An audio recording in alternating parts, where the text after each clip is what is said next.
ইলেকট্রিকের কাজ করতে গিয়ে দুই সন্তানের জননীকে নিয়ে উধাও হলেন ইলেকট্রনিক মিস্ত্রি। চট্টগ্রামের খুলশীতে ভয়ঙ্কর পারিবারিক বিশ্বাসঘাতকতা। স্বামীর ঘর, সন্তান আর সঞ্চিত স্বর্ণ ও টাকা ফেলে প্রেমিক ইলেকট্রিশিয়ানের সঙ্গে পালালেন স্ত্রী রাকিবা। দুই অবু সন্তান রেখে গেলেন রাস্তায়। এখন নিখোঁজ, টাকার হদিস নেই, গহনারও নয়, এবং নেই সেই মা ও তার প্রেমিক। ভুক্তভোগী এক প্রবাসী প্রত্যাশী যুবক, যার স্ত্রী রাকিবা আক্তার ও দুই সন্তান নিয়েছিল ছোট্ট একটি সংসার। সেই সংসারে ঘর নির্মাণের সময় বিদ্যুৎ লাইন বসাতে আসেন স্থানীয় ইলেকট্রিশিয়ান ইমামউদ্দিন।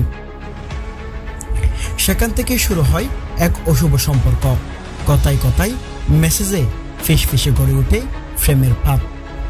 ফাঁদে পড়েন রাকিবা নিজেই, তবে সবচেয়ে বড় শিকার হন তার স্বামী, তার সন্তান আর তার পুরো পরিবার। ২৭ এপ্রিল রাকিবা ঘর থেকে পালিয়ে যান।